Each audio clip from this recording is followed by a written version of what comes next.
So, Furious 7 is the seventh Fast and Furious movie. Seventh. Let that soak in for a moment. Yeah, and I'm not gonna spoil what happened in Tokyo Drift and the last one, because there's like two revenge plots going on in the same movie. It gets a bit convoluted, but we'll get to that later. And Dominic and his team had to trying to get revenge on Jason Statham for his death, and then crew are not gonna spoil who. And Jason Statham's trying to get revenge on them for a loss he has had too. So yeah, they've killed each other's partners and all that good stuff. Maybe I'm not gonna say who exactly. Yeah, that happened. And yeah, that's our movie. That could end right now. This series could end right now. I mean, I said that I hated the movie. I really, really like this movie. This movie was really good. Especially that freaking ending. That ending, though. I need to make a video specifically for that ending. That was some.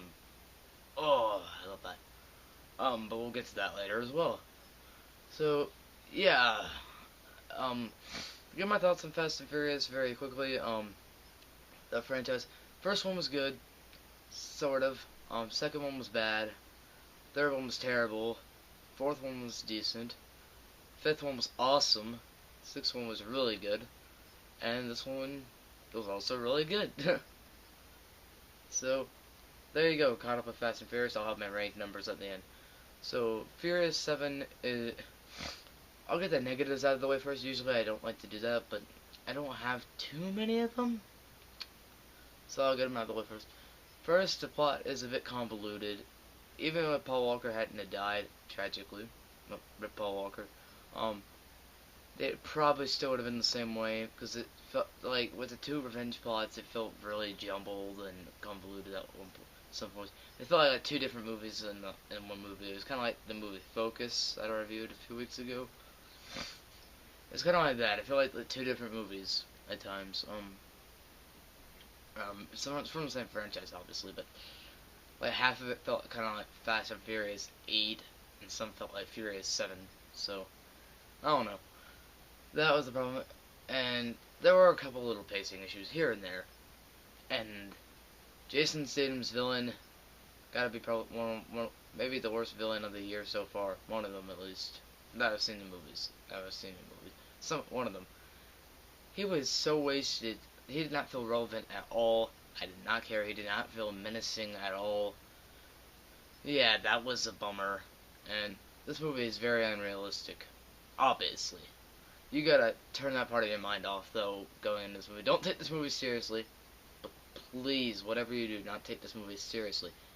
That will not go good for you. I mean, like, till the end, that is. Like, the very, like, last scene. And yeah, and CGI Paul Walker looked okay. Just to let you know. So for positives, I do have a lot of them. Action sequences. Oh yeah, I forgot one more negative. Actually, some of the action sequences weren't as riveting in the trailer as, sorry, in the movie that they were in the trailer. Weirdly enough, that was like one of them actually. But yeah, action sequences were well filmed, well edited. That no problems there. They looked great. The the unrealistic fight scenes and all that was fine. That I didn't mind it. It's Fast and Furious. You gotta turn your brain off for that. And yeah. I'm trying to think. Oh yeah.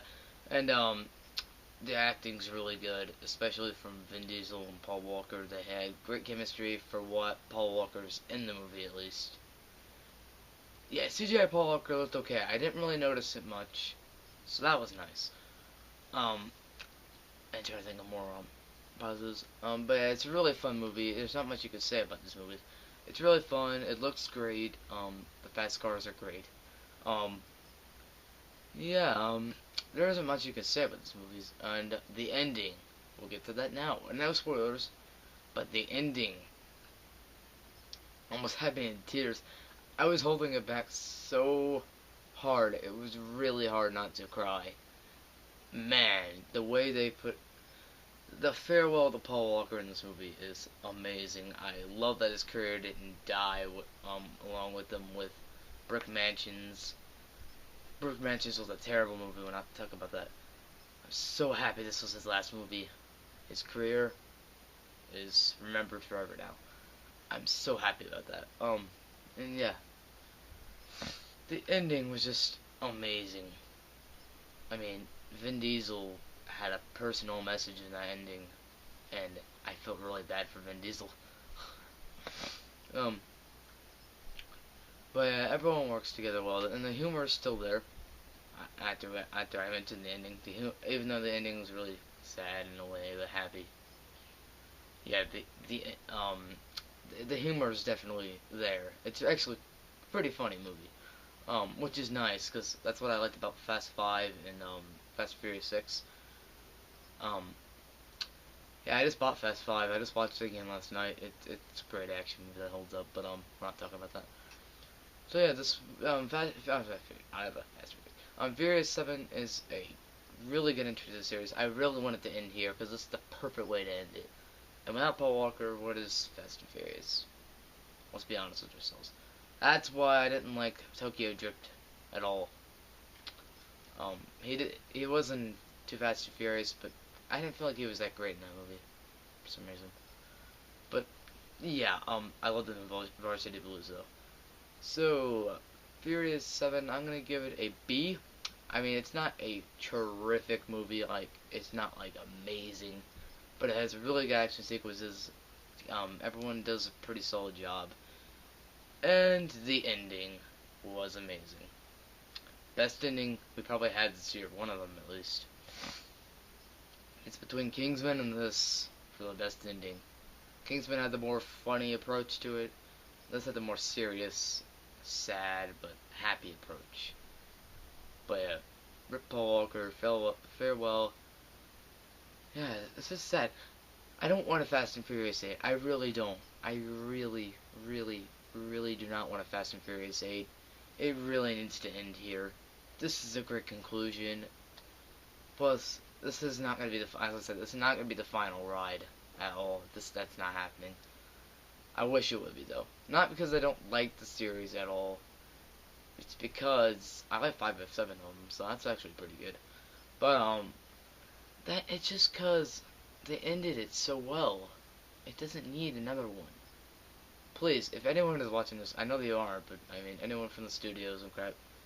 If you ever do come across this video in the distant future, I don't know.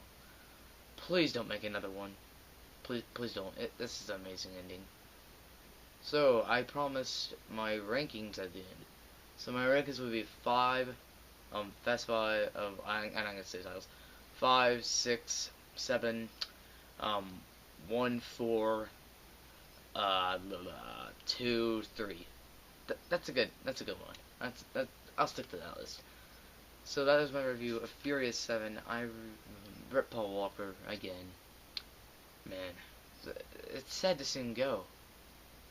I mean, I was never a huge Paul Walker fan, but I watched all the Fast and Furious movies again lately. And Vin Diesel and him just bounce off of each other very well. I like it. I mean, like, play off each other, like, with jokes and stuff. But they also have great chemistry, so it's kind of hard to see them go. So, yeah, that's my review of Furious 7. Sorry it took a bit longer than it needed to be. So, this channel probably won't have any videos uploaded for a good 5 days, 6 days, something like that. But yeah. But yeah, I'll see you probably next week with a review for The Longest Ride, maybe. But yeah, so, peace.